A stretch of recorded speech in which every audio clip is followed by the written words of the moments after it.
உலகெங்கும் இருக்கும் spiritual tax Tamil நேயர்கள் அனைவருக்கும் ஆஸ்ட்ரோ பூர்ணாவின் அன்பார்ந்த வணக்கங்கள்.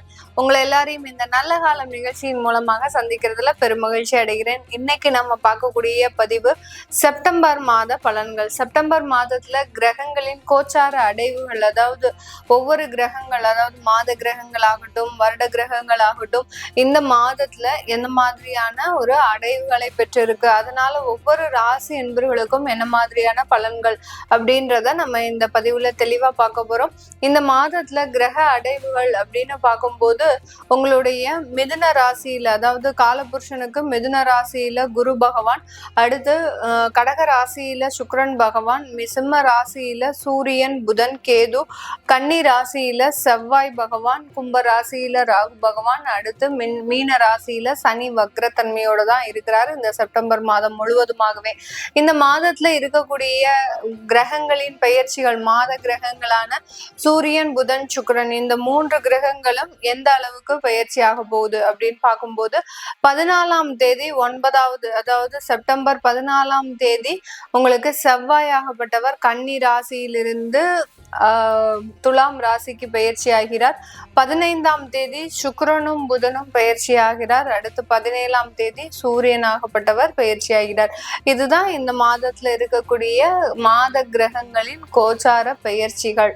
இந்த பத்தி நம்ம இந்த பதிவுல தெளிவா டீட்டெயில்டா பார்க்கலாம். இந்த சேனல்ல முதன்முறையா பாக்குறவங்க சப்ஸ்கிரைப் பண்ணிக்கோங்க. பெல் பட்டன்ல ஆல் ஆப்ஷன் சூஸ் பண்ணுங்க.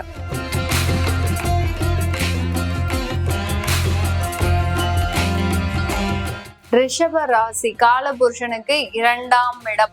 இந்த ராசியில சந்திரன் உச்சம் பெறுகிறார். இந்த ராசிக்கு அதிபதி சுக்கிரன். 2 கிரகங்களுமே பாத்தீங்கன்னா பெண்கள் சம்பந்தப்பட்ட கிரகங்கள் தான். சந்திரன் ஆகப்பட்டவர் இந்த ராசியில உச்சம் பெறும்போது இவர்களினுடைய மனநிலை எப்போதுமே ஒரு தனித்துவம் வாய்ந்த ஒரு மனநிலையாக தான் இருக்கும். ஒரு டிஃப்ரெண்டா யோசிப்பாங்க. எல்லாரையும் விட ஒரு தனித்துவமாக யோசிக்கக்கூடிய ஒரு அன்பர்கள்னா அது ரிஷப ராசி என்பர்கள் தான். இந்த ராசியில சுக்கிரன் ஆட்சி பெறதுனால இவர்கள் மற்றவர்கள் முன்னாடி ரொம்ப நளினமாக இருப்பாங்க. ரொம்ப பொலைட்டான ஸ்பீச். அடுத்து பாத்தீங்கன்னா ஒரு குடும்பத்துல கல்யாணம் ஆகி போறாங்க இந்த ரிஷபராசி என்பர்கள் அப்படின்னு பாத்தீங்கன்னா அந்த ஃபேமிலியவே ரொம்ப அழகாக மாற்றக்கூடியவர்கள் இந்த ரிஷபராசி என்பர்கள். இவர்கள் போகிற இடம் அப்படியே லக்ஷ்மி கடாட்சம்ன்றது அந்த இடத்துல மிகப்பெரிய அளவுக்கு இருக்கும். இதனால் வரைக்கும் அந்த குடும்பம் எந்த விதமான ஒரு நன்மையுமே பெறாமல் இருக்கும் போது இந்த ரிஷபராசி அன்பர்கள் அந்த இடத்திற்கு திருமணம் ஆகி போறாங்க அப்படின்னாலே எல்லா நன்மைகளும் இவர்களோடையே போகும். அதே மாதிரி பிறந்த இடத்துல இருந்து இவர்கள் வெளியேறுகிறார்கள் அப்படின்னா எதையோ ஒரு பெரிய செல்வத்தையே இழந்த மாதிரி, ஒரு பெரிய ஒரு உறவையே இழந்த மாதிரி இந்த குடும்பத்தார்கள் மிகப்பெரிய இழப்புகளை சந்திக்கிறதுக்கு அதிகமாக இருக்கக்கூடியவர்கள் இந்த ரிஷபராசி என்பர்கள். அப்படிப்பட்ட ஒரு தனித்துவம் அப்படின்றது இந்த ரிஷபராசி என்பர்களுக்கு அதிகமாக இருக்கும். காலபுருஷனுக்கு 2ஆம் இடம் தனஸ்தானம். அந்த தனஸ்தானம்னு சொல்லும் போது இவர்கள் கையில எப்போதுமே பணப்புழக்கம் அதிகமாக இருந்துகிட்டே இருக்கும். அந்த பணப்புழக்கம் இல்லை அப்படின்ற பட்சத்துல இவர்கள் மன விரக்திலாம் ஆகவே மாட்டாங்க.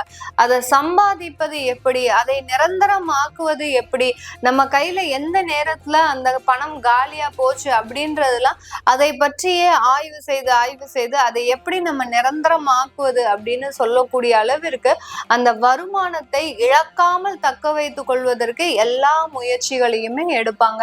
இந்த ரிஷப ராசியில இருக்கக்கூடிய மாணவ பருவங்களாக இருக்கிறாங்க அப்படின்னா எல்லா இடத்துலயுமே ஒரு நல்ல ஒரு முன்னேற்றத்தை சந்திப்பாங்க. சின்ன வயசுல இருந்தே பாத்தீங்கன்னா அவர்களுடைய பள்ளி வாழ்க்கையிலிருந்து கல்லூரி வாழ்க்கை, இப்படி இந்த ஒவ்வொரு ஸ்டேஜும் பாத்தீங்கன்னா ஒவ்வொரு இடத்துலயும் ஒவ்வொரு உயர்ந்த இடத்தை அடையக்கூடியவர்கள் நம்ம ரிஷபராசி என்பர்கள் தான். இவர்கள் கிட்ட இருக்கக்கூடிய டேலண்ட் வேற எந்த இடத்துலயுமே இருக்காது. அந்த அளவுக்கு ரொம்ப ஒரு நளினம், ஒரு நல்ல ஒரு பேச்சு, அடுத்து பாத்தீங்கன்னா ஒரு மிக சிறந்த ஒரு படைப்பாளியா இருப்பாங்க.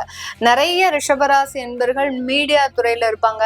ஒரு ஆக்டிங் தொழில் அப்படின்னு பண்ணணும் அப்படின்னா இவர்கள் நல்ல அதில் ஒரு கை தேர்ந்தவர்களாக இருப்பாங்க. கலை நயம்ன்றது இவர்களுக்கு அதிகமாக இருக்கும். இந்த ரிஷப ராசியில பாத்தீங்கன்னா கார்த்திகை நட்சத்திர அன்பர்கள், ரோஹிணி நட்சத்திர அன்பர்கள், மிருகஷீரிடம் இந்த 3 நட்சத்திரத்தையும் உள்ளடக்கியது இந்த ரிஷப ராசி. இந்த காலகட்டம், இந்த செப்டம்பர் மாதம் இந்த ராசி அன்பர்கள், இந்த ரிஷப ராசி அன்பர்கள் மிக பெரிய அளவுக்கு உங்களுடைய இடம் மாற்றத்தை அமைவிக்கக்கூடிய ஒரு நேரமாக இருக்கும். இந்த ராசியில சுக்கிரன் சம்பந்தப்பட்டிருக்கிறாரு, சந்திரன் சம்பந்தப்பட்டிருக்கிறாரு, சூரியன் சம்பந்தப்பட்டிருக்கிறாரு, அடுத்து பாத்தீங்கன்னா செவ்வாய். இந்த 4 கிரகங்களும் சம்பந்தப்படும் போது இந்த ராசி அன்பர்கள் இந்த காலகட்டம் ஒரு முக்கியமான ஒரு இடமாற்றத்தை, அந்த இடமாற்றம் மூலமாக உங்களுடைய வருமான வளர்ச்சி அப்படின்றது மிக முக்கியமான ஒரு பங்கை வகிக்கக்கூடிய ஒரு நேரமாக இருக்கும். சில ரிஷபராசி அன்பர்களுக்கு உங்களுடைய குடும்பத்தை விட்டு போகிறதுக்கு உண்டான ஒரு நேரமாக இருக்க போது, அதே சமயத்துல அந்த பொருளாதார வளர்ச்சியின் காரணமாக உங்களுடைய வாழ்க்கையில நல்ல ஒரு வீடு கட்டக்கூடிய ஒரு யோகம், சொந்தமாக தொழில் அமைக்கக்கூடிய ஒரு நேரம், இந்த மாதிரியாக எல்லாம் உங்களுடைய வாழ்க்கை இரட்டிப்பு ஒரு மகிழ்ச்சியை சந்திக்கக்கூடிய ஒரு நேரமாக தான் இருக்க போகுது. இந்த காலகட்டம் உங்களுடைய இந்த ரிஷபராசி என்பர்களினுடைய தொழிலாகப்பட்டது பல மடங்கு நன்மைகளை பெறுவதற்குண்டான ஒரு நேரம். ஒரு சின்ன வயசுலயே நீங்க உங்களுடைய சொந்த ஊரை விட்டு நீங்க வெளியூருக்கு போயிருப்பீங்க, அங்க நல்ல தொழில் செஞ்சு நல்ல ஒரு முன்னேற்ற பாதையை நீங்க சந்திச்சிட்டு இருப்பீங்க. இப்போ நீங்க இங்க வந்து உங்களுடைய சொந்த ஊருக்கு வந்து அதனுடைய வளர்ச்சியை நம்ம எங்கேயும் விரிவுபடுத்தணும் அப்படின்னு நினைக்கக்கூடிய ஒரு காலகட்டமாக தான் இருக்கும்.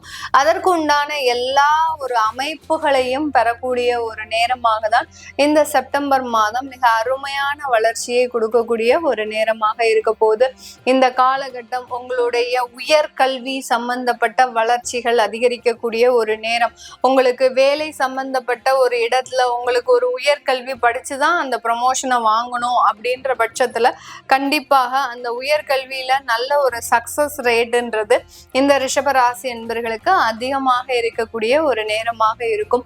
திருமணம் சம்பந்தப்பட்ட சில விஷயங்கள்ல உங்களுக்கு இந்த மாதம் கொஞ்சம் பின்னடைவை கொடுக்கக்கூடிய ஒரு நேரமாக இருக்கும். காதல் போன்ற விஷயத்துல கொஞ்சம் தோல்விகள் இதெல்லாம் எடுக்கக்கூடிய ஒரு நேரம். ஏன்னா 5ஆம் இடத்துல இருக்கக்கூடிய அந்த செவ்வாய் பகவான் 6ஆம் இடத்துல பயிற்சியாகி இருக்கிறார். 5ஆம் வீட்டு அதிபதி உங்களுக்கு இங்க 4ஆம் இடத்துல அந்த கேதுவோடு சேர்ந்து இருக்கும் போது காதல் போன்ற விவகாரங்கள்ல சில தேவையில்லாத கருத்து வேறுபாடுகள், திருமணம் வரைக்கும் வந்து அந்த காதலாகப்பட்டது கடைசி ஒரு தோல்வியை சந்திக்கக்கூடிய ஒரு தருணம் தான் இந்த செப்டம்பர் மாதம். மற்ற இடத்துல எல்லாத்துலயுமே நல்ல வளர்ச்சியை சந்தித்த இந்த ரிஷபராசி என்பர்களுக்கு இந்த காதல் மட்டும் இந்த மாதிரியான ஒரு தேவையில்லாத ஒரு மன வலியை கொடுக்கறதுக்கு உண்டான ஒரு நேரமாக இருக்க போது. இந்த காலகட்டம் வெளிநாடு வெளியூர்ல இருக்கக்கூடிய இந்த ரிஷபராசி என்பர்கள் மிக பெரிய அளவுக்கு உங்களுடைய பொருளாதார வளர்ச்சியை அடையக்கூடிய ஒரு நேரம். இந்த ராசியில இருக்கக்கூடிய கார்த்திகை நட்சத்திர அன்பர்கள் இந்த காலகட்டம் அரசாங்க உத்தியோகத்துல நல்ல ஒரு இடமாற்றம், அந்த இடமாற்றம் மூலமாக உங்களுடைய பொருளாதார வளர்ச்சின்றது அதிகரிக்கும். சின்னதா ஒரு பிடி மாஸ்டரா இருந்த அரசாங்க பள்ளியில நீங்க ஒரு பிடி மாஸ்டராவோ இல்ல வேற ஏதாவது ஒரு சப்ஸ்டிடியூட் டீச்சராகவோ இருந்த நபர்கள் எல்லாருமே இப்போ மெயின் சப்ஜெக்டுக்கு நீங்க ஒரு ஆசிரியராக போகிறதுக்கு உண்டான ஒரு ப்ரமோஷன், இந்த மாதிரியாக ஒரு சின்ன லெவல்ல இருந்த ஒரு உத்தியோகமாகப்பட்டது ஒரு நல்ல ஒரு நிரந்தர உத்தியோகம் ஆகிறதுக்கு உண்டான ஒரு நேரமாக தான் கார்த்திகை நட்சத்திர அன்பர்களுக்கு இருக்க போகுது. ரோஹிணி நட்சத்திர அன்பர்கள் நிறைய ஒரு இடமாற்றம் செஞ்சுக்கிட்டே இருக்கிறீங்க. வேலையில நிரந்தர வேலை இல்லாத ஒரு நேரமாக இருந்துட்டு இருக்குது. அது எல்லாமே இந்த மாதத்துல இருந்து உங்களுக்கு நிவர்த்தி அடையக்கூடிய ஒரு நேரம். மிருகஷீரிட நட்சத்திர அன்பர்களுக்கு இந்த காலகட்டம் கொஞ்சம் கடனுடைய அளவு அதிகரிக்கக்கூடிய ஒரு நேரமாக இருக்கும். அந்த கடன் ஆகப்பட்டது ஏற்கனவே இருக்கக்கூடிய கடனை நீங்க நிவர்த்தி செய்வதற்கு உண்டான திரும்பியும் ஒரு இந்த கடன் அடைக்கிறதுக்கு வேற கடன் வாங்கி செய்யணும் அப்படின்ற மாதிரியாக அந்த மாதிரியான ஒரு பொறுப்புகள் ஏற்படக்கூடிய ஒரு மாதமாக தான் இருக்க போகுது. இது எல்லாமே நம்ம கோச்சார நிலவரப்படி பலன்களை கணிச்சு சொல்லியிருக்கிறோம். உங்களுடைய தசாபுத்தி நல்லா இருக்கு அப்படின்ற பட்சத்துல நான் மேல சொன்ன விஷயங்கள் எல்லாமே உங்களுக்கு முழுவதுமாக நடக்கக்கூடிய ஒரு நேரமாக இருக்கும். உங்களுக்கு கெடுதலான தசாபுத்தி இருந்தது அப்படின்னா கடனால ஏற்படக்கூடிய சில தொந்தரவுகள் உங்களுக்கு அதிகரிக்கக்கூடிய ஒரு நேரம். அடுத்து அந்த 6ஆம் இடத்திற்கு வரக்கூடிய அந்த செவ்வாயினால மனைவி கணவர் மூலமாக ஏதாவது ஒரு பிரிவினைகள் உங்களுக்கு கெடுதலான தசாபுத்தி கடுமையாக கொடுக்கக்கூடிய ஒரு நேரமாக இருக்கும். உங்களுக்கு ராகு தசை புதன் புத்தி இருக்கு, அடுத்து பாத்தீங்கன்னா சூரிய தசை சுக்கிர புத்தி இருக்கு. இந்த மாதிரியான தசாபுத்தி காலங்கள்ல உங்களுக்கு கடுமையான பலன்களை கொடுக்கக்கூடிய ஒரு நேரமாக தான் இந்த ராசி என்பர்களுக்கு இருக்க போகுது. இந்த மாதிரியான விவரங்களை தெரிஞ்சுக்கணும் நீங்க விருப்பப்பட்டீங்க அப்படின்னா கீழே இருக்கிற நம்பருக்கு வாட்ஸ்அப்ல அப்பாயின்மெண்ட் வாங்கிக்கிட்டு நீங்க என்கிட்ட கன்சல்ட் பண்ணிக்கலாம். உங்களிடமிருந்து விடைபெறுவது உங்கள் ஆஸ்ட்ரோ பூர்ணா. நன்றி, வணக்கம்.